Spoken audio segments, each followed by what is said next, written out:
79 attempts, 315,850 casualties. That was the result of humanity's endeavor to clear the Tower of Trials. The annihilation of mankind had 58 minutes remaining, and the time kept ticking down. Everyone gathered in a single stream, completely filled with despair. The 48th floor of the Tower of Trials. A challenger appeared in the room of the Red Dragon, Descha. Everyone was thrilled with a new ray of hope. The Red Dragon said, "You humans never know when to give up. So many have perished, yet you still keep coming." The Black Mask stated that he needed to prepare a few things before he could make roasted lizard. Fortunately, he arrived right on time. The Red Dragon said, "Human, do you not know that your death will be more painful than those before you?" He felt that talking to insects was useless. What a terribly boring end. The Black Mask remarked, tying it up first and then attacking. Isn't that pattern a bit too predictable? He could read that attack pattern with ease. The Red Dragon gathered its flames and spat them toward the Black Mask. The Black Mask leapt to avoid it and immediately attacked the Red Dragon's face. The Black Mask thought to himself that this entire dungeon was within the Red Dragon's attack range. There was no need for him to dodge anymore. He would use the memory of the world skill, an infinite library containing records of formed skills. He chanted the Hellfire and Black Tears skills. The Red Dragon said, "Foolish human. Are you confident with such pathetic skills? It wouldn't be killed by just those weak skills." The Black Mask replied that of course it would be impossible to kill a dragon with these skills, so he would create a new skill. Then, the Black Mask combined Hellfire with Black Tears. The fusion succeeded. The Black Mask acquired a new skill, the Breath of Etherian, the Dragon of Nothingness. His name was Kang Jin Hyuk. And furthermore, this wasn't the first time he was killing you, Red Dragon. A trash game can be defined as a game that is boring, unbalanced, poorly managed, or overwhelmingly difficult. For example, a virtual reality game, The Tower of Trials. When the game was released, hardcore gamers rejoiced with a single goal, to clear that game. They played non-stop for 365 days without eating or drinking. But after 3 years passed, the players began to realize that the Tower of Trials was an impossible game to clear.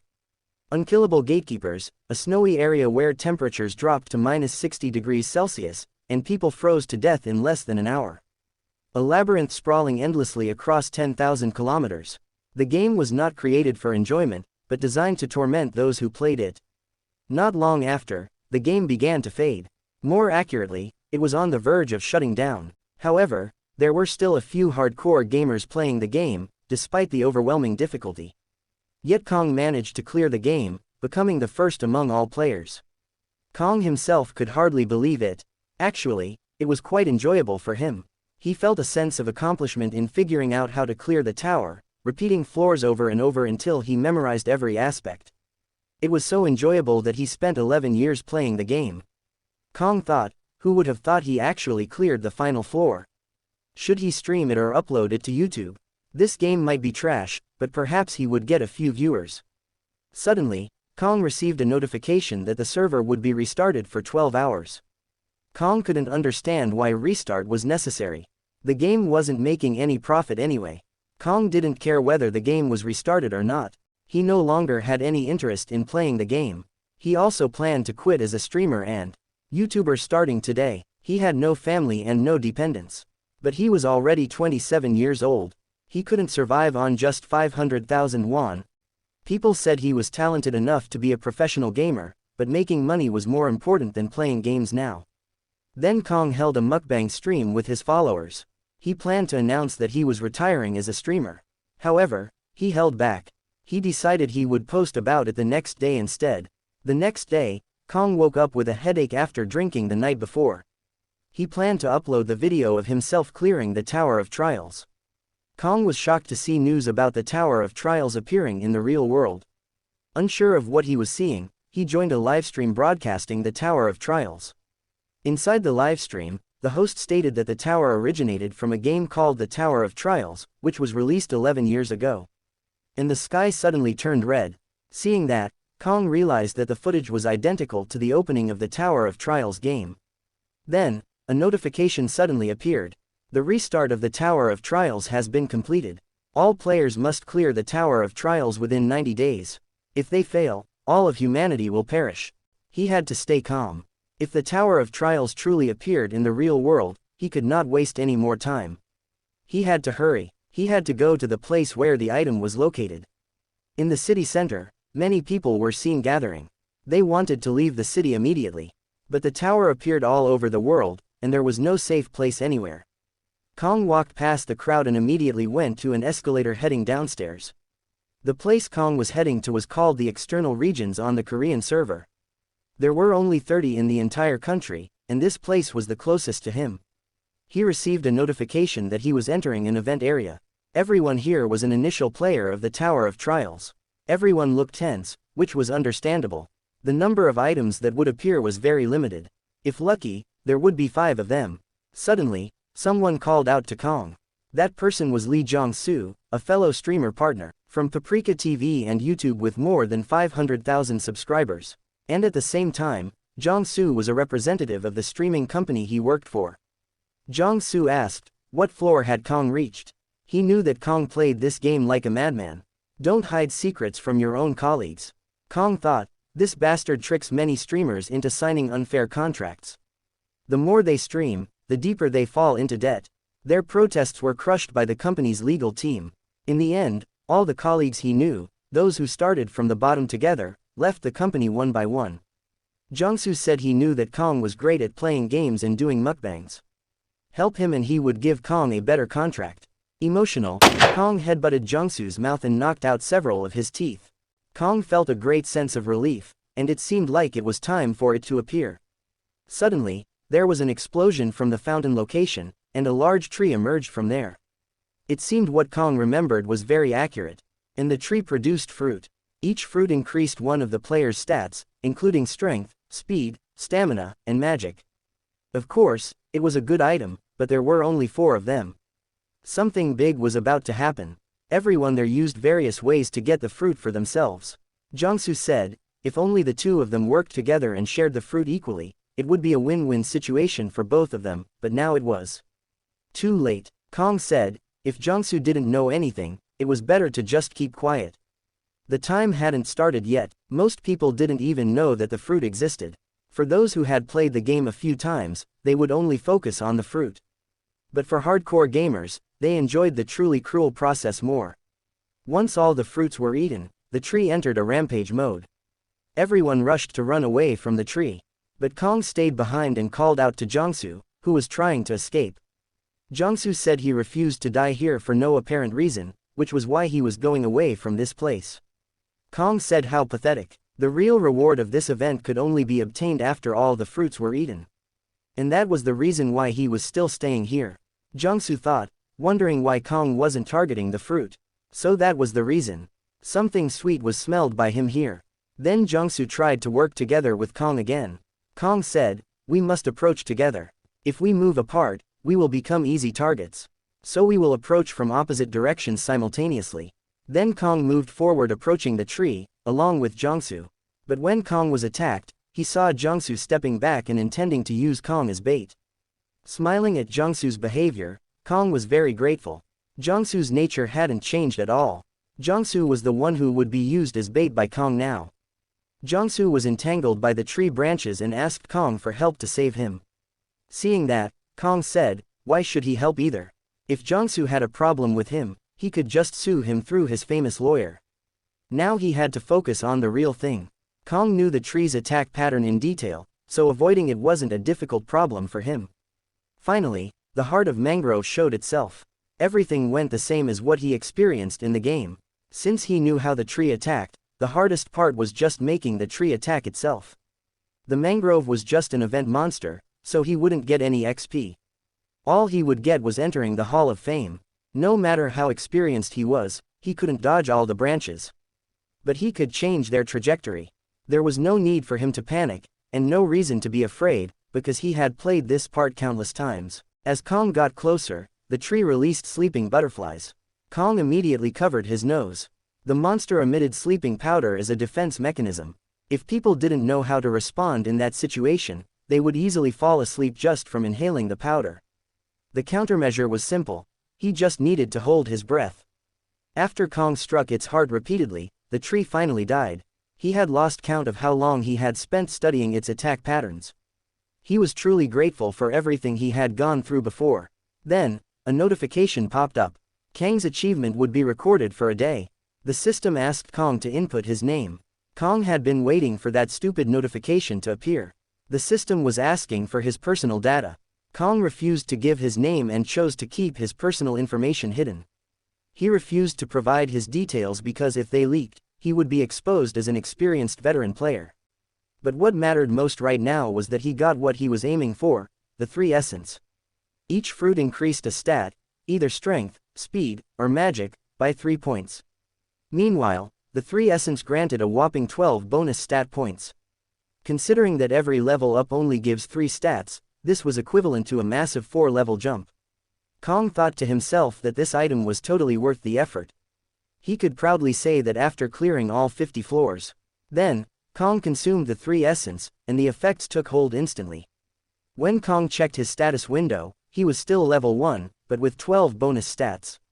He was quite literally the strongest level 1 player to ever exist.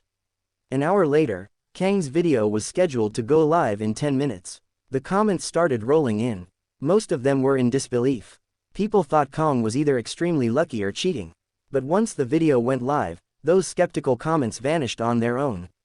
There were all sorts of different reactions, and among the crowd, some people started trying to recruit Kang as an information source. Kang noted that beating the Mangrove of Greed at level 1 certainly wasn't easy, but it wasn't impossible either. Still, it made sense, since most players usually quit around the mid to high stages. He often forgot not to measure others by his own standards. Even so, an offer of 1 billion won sounded awfully tempting. He had been living in scarcity, constantly late on rent, and sometimes having to starve for days just to buy food for his mukbang streaming content. If he had gotten that kind of offer yesterday, he would have accepted it on the spot without a second thought. But now, he wouldn't leak the information he had for 1 billion or even 10 billion won. Right now, the top priority was a complete information monopoly. When the game updated into the real world, mana poured out of the Tower of Trials and spread all across the city of Seoul. It didn't affect everything instantly, but there was one major difference. Relics located outside the tower would become powerful artifacts. Of course, they weren't entirely authentic. True artifacts with immense power were kept inside the tower. The ones outside were merely replicas. In other words, they were copies. Kang was going to gather as many of these replicas as possible, and fast. His next destination, the National Museum of Korea. The National Museum of Korea housed countless artifacts, making it look like a giant treasure chest. The problem was, he wasn't the only one hunting for replicas. Unlike the Mangrove of Greed, which only spawned in 7 locations around Seoul, there was only one National Museum of Korea. He was certain that people from all over the country would come looking for artifacts, and among them, there were bound to be other experienced players. When Kang opened the door, he felt like the place was way too quiet. Was there really no one here?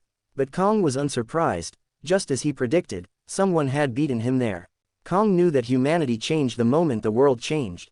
But the gap between expectations and reality was wider than he thought. People were getting bolder these days. He was sure they were all eyeing the relics stored in the modern medieval exhibition rooms. That was also where the relic he wanted was kept, the Great Map of Korea. Everyone wanted that ancient map because it contained vital information about the Tower of Trials. The map revealed where the labyrinths and ruins were located, what kinds of items existed, and what monsters lurked there. Who wouldn't want something that valuable?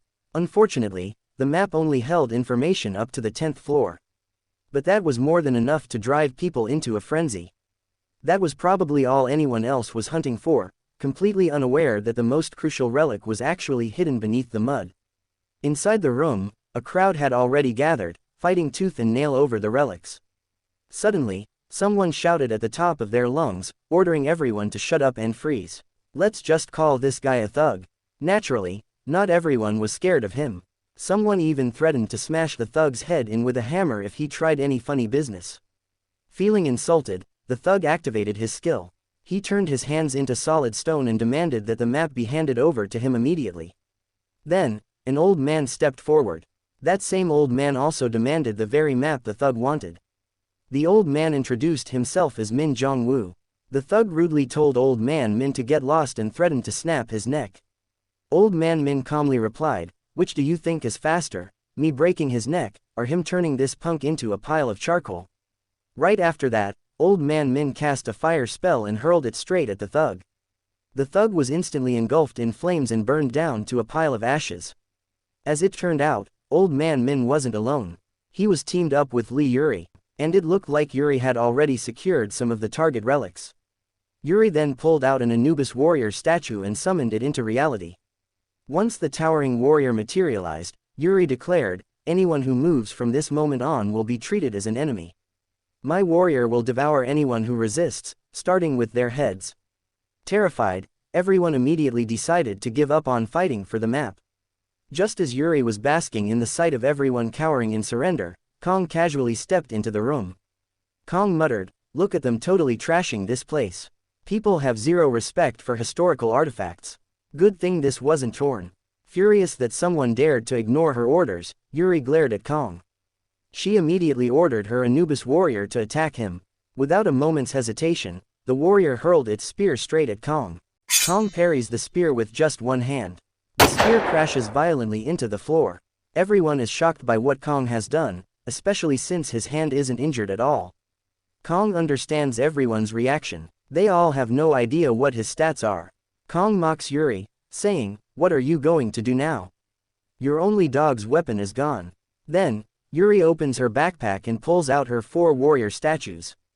Yuri says, does Kang like this? This is going to wipe that smile right off your ugly face. Kang thinks that Yuri is not an ordinary player. Seeing her able to activate 5 relics at once, just like the old man who used magic before, there are far more experienced players out there than he thought. Kang says, well, Yuri isn't bad. Maybe you're somewhere between amazing and mediocre. Hearing that, Yuri tells Kang that he's a guy full of empty words. Kang says, in that case, I will give you a demonstration. He understands that when the skill gap is too wide, it's hard to notice. So, he will show her just how massive the level difference is between them. Kang pulls out the artifact, the pine tree and tiger. The ruler of the mountain has appeared. A giant tiger emerges from the artifact.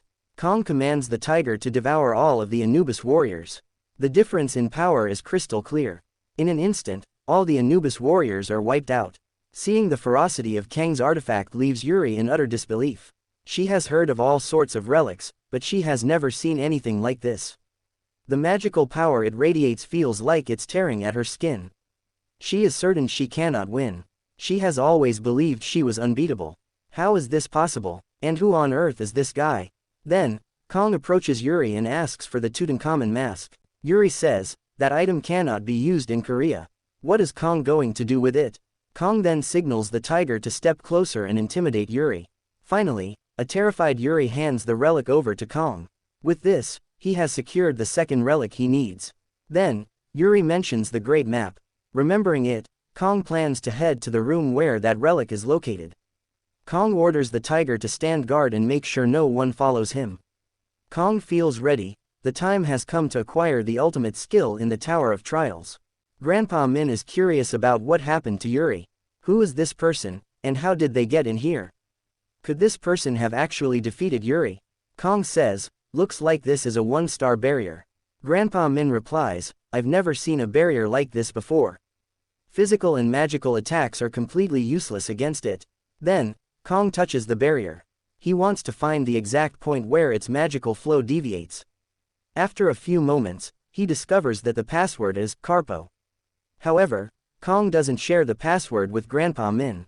Kang only says that he knows how to disable the barrier, but under one condition. To weaken the barrier, Grandpa Min must keep pouring his fire magic into it. Grandpa Min asks, for how long? Kang answers, until I go in, collect the relic, and come back out.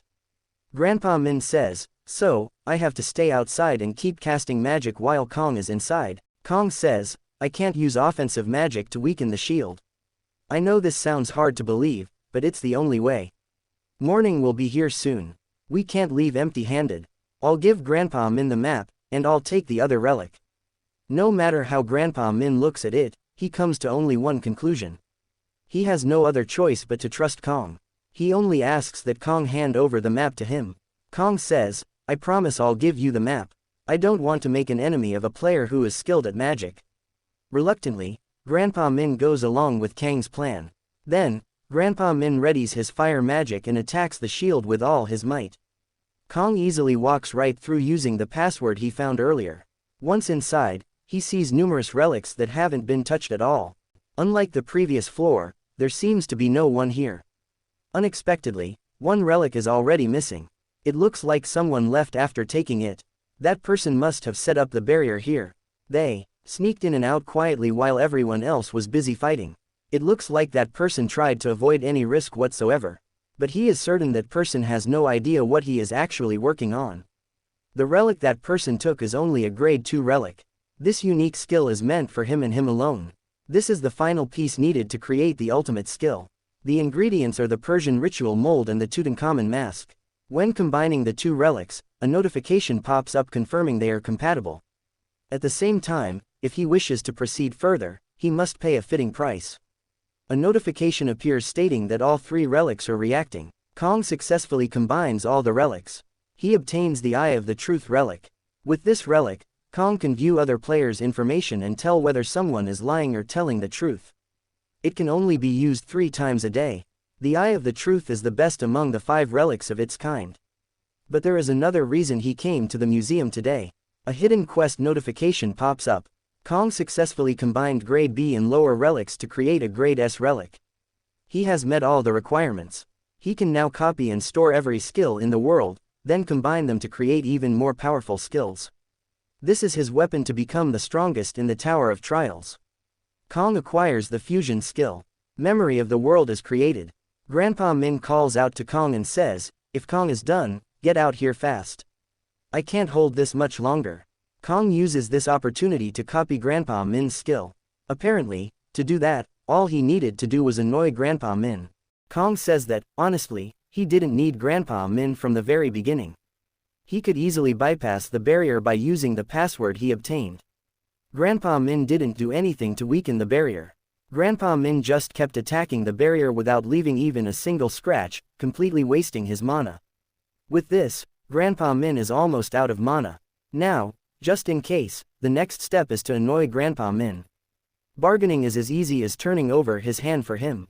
So this map, which contains information up to the 10th floor, is completely useless to him. But that doesn't mean he's just going to hand it over like that. Grandpa Min is shocked to see Kang about to burn the map. Kang says, just as he already mentioned, he doesn't need this map. With this map, everyone could search for anything up to the 10th floor, which would put his own advantages at risk. If so, the best thing to do is eliminate all possibilities. Grandpa Min is extremely furious over what Kang did. Finally, the requirements to copy Grandpa Min's skill are fulfilled. Kang obtains the element of fire skill. The copied skill will be stored in memory of world. Kang is very satisfied with the first skill he copied. But Grandpa Min refuses to accept this and tries to attack Kang. Kang says it seems Grandpa Min has misunderstood something here. Doesn't he know why he burned the map? Kang immediately uses the skill he just copied. Grandpa Min, seeing that, realizes it's the exact same skill as his own. But the difference in power is like heaven and earth. It seems Kang is not an ordinary person. Someone like him wouldn't need a map. Kang tells Grandpa Min to carefully listen to what he has to say. After leaving the museum, Kang discovers that 4 high rankers visited this place, including himself. Now the Tower of Trials has become reality. He understands people's desire to reduce risks. He needs to stay ahead of everyone else. He will acquire as many skills and abilities as he possibly can. Kang has already told Grandpa Min that he will contact him later. While waiting, he wants Grandpa Min to level up together with Yuri. Now Kang has a pawn he can boss around freely, but his journey is still long. He must prioritize collecting the skills he needs. He is all by himself, so it's impossible to take every single opportunity.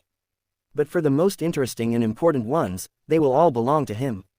Suddenly, Kang's stomach growls. He realizes he hasn't eaten since yesterday. Then Kang heads to a restaurant, planning to eat there. As Kang steps inside, he sees people watching the news.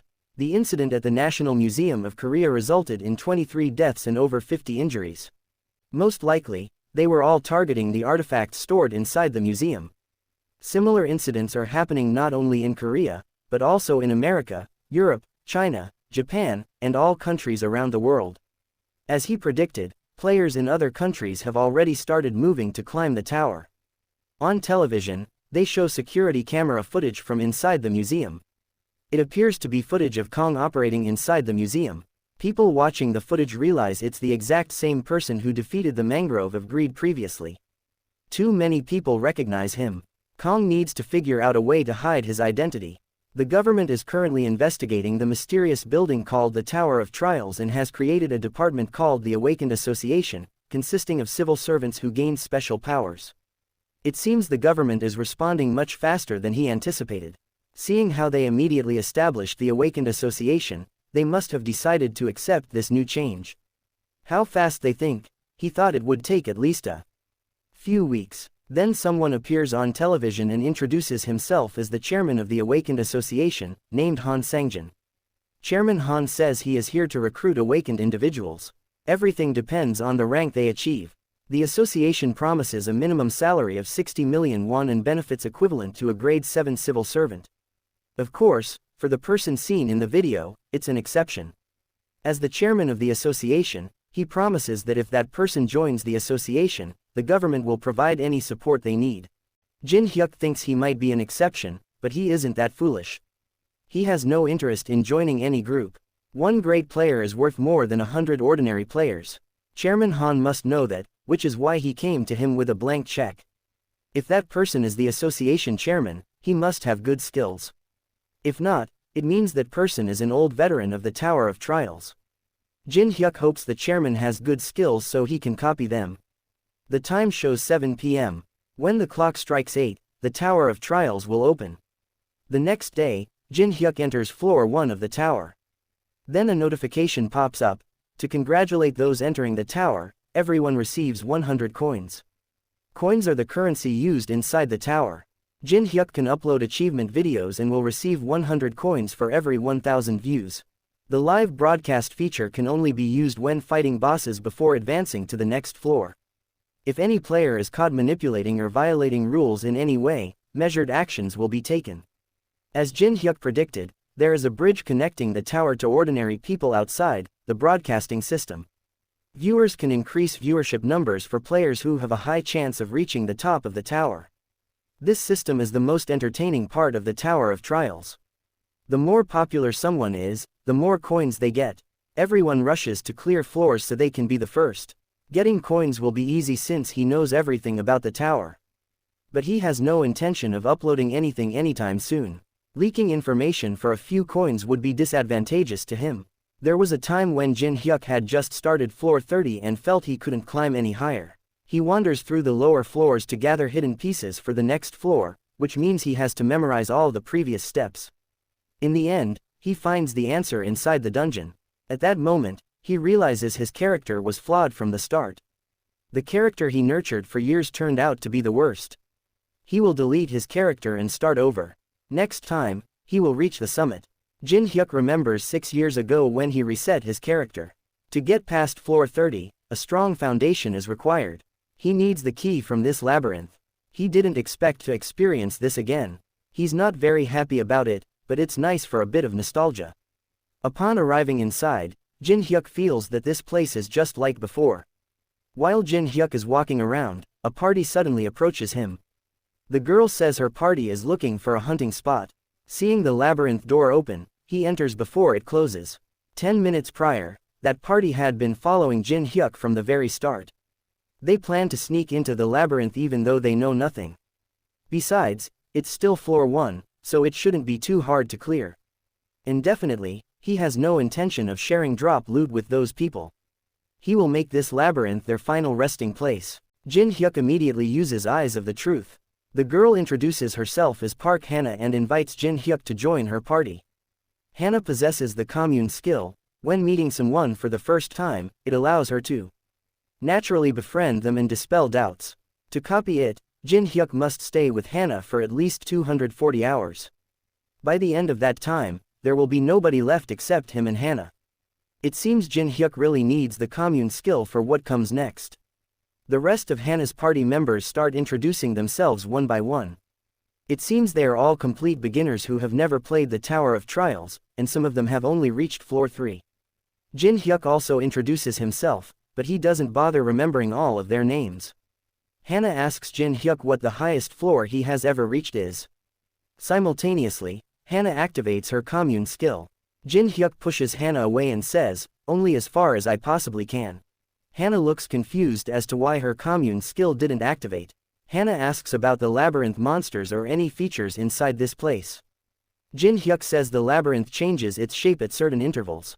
They all look confused by what Jin Hyuk means. But suddenly, the labyrinth shakes violently. The walls begin to move erratically. Once the shaking stops, they realize their friend Mina has been separated. Jin Hyuk asks if none of them have ever experienced a shifting labyrinth before. Hana says this place is too dangerous for people who are still level 1. They are going to leave right now. Hana asks Hamin to show the way out using her skill. Haimin says that when the labyrinth shifted, her skill got cut off, and it looks like they are all trapped here. Jin Hyuk wonders why they were so confident entering the labyrinth in the first place. Turns out, they were relying on Haimin's navigation skill. He could tell they were all beginners just by watching the way they strutted into the labyrinth as if they were taking a stroll in a shopping mall. But he doesn't care about them at all. That thing is about to appear shortly. Hana angrily asks Jin Hyuk why he didn't tell them from the beginning that the labyrinth changes shape. Walls are flying around. They desperately dodge them and almost die because of Jin Hyuk. The rest of Hana's party members also join in yelling at Jin Hyuk. Jin Hyuk says he never invited them to tag along, did he? No, they were the ones who decided to come in here, he never forced them to follow. Mingik looks irritated and immediately draws his weapon to attack Jin Hyuk. But suddenly, Mingik is killed, and a minotaur aggressively charges toward all of them. Jin Hyuk immediately steps forward, approaching the minotaur. Jin Hyuk dodges the minotaur's attack by a hair's breadth. Just as Jin Hyuk planned, he obtains the hidden stat, Gap. When fighting a stronger enemy, the level difference can be reduced by 1 level for every 3 points of Gap. After countless trials, this is the only way Jin Hyuk found to grow stronger at level 1. He has faced this monster's attacks thousands of times. Dodging its attacks has become like muscle memory to him. All because he is a hardcore gamer. No matter how powerful an attack is, it's useless if it doesn't hit the target. Everyone is shocked watching Jin Hyuk's movements. Hana thinks she was an idiot for planning to steal from Jin Hyuk and kill him. The easiest and fastest way to become strong is a simple concept, betting your own life.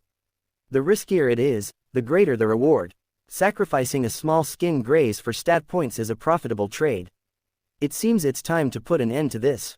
Jin Hyuk notices Hana and her party quietly trying to run away. Just as Hana is about to leave, Jin Hyuk is already standing right behind her. Jin Hyuk says if they all want to get stat points, they should just team up with him. If they dodge its attacks, they will gain hidden stats. It's easier than it looks, so give it a try. Suddenly, the labyrinth shakes again, and the walls shift and move locations. The Minotaur and Jin Hyuk end up separated. Once it feels safe, Jin Hyuk explains that he touched the luminous moss powder beforehand, which attracted the Minotaur, and the monster will likely keep following him. Hana asks why Jin Hyuk would do something so insane. Jin Hyuk replies, naturally, to raise his stats. When the labyrinth shifts, he can rest, and when the monster searches for him, he'll play again. Hana asks how long Jin Hyuk plans to keep doing this. Jin Hyuk answers, until he gets out of this labyrinth within a month. Hana says she and her friends will move on their own. If they don't follow Jin Hyuk, the monster won't chase them. Jin Hyuk says that makes sense. But where are they going to go? Walking around aimlessly is even more dangerous. They fall silent, realizing that what Jin Hyuk said makes sense. Hana asks if Jin Hyuk knows the way out. Jin Hyuk says, of course he knows where the exit is. Just like he said before, he knows this labyrinth like the back of his hand. Then Hana agrees to just follow Jin Hyuk. But Jin Hyuk isn't going to accommodate Hana's wishes that easily.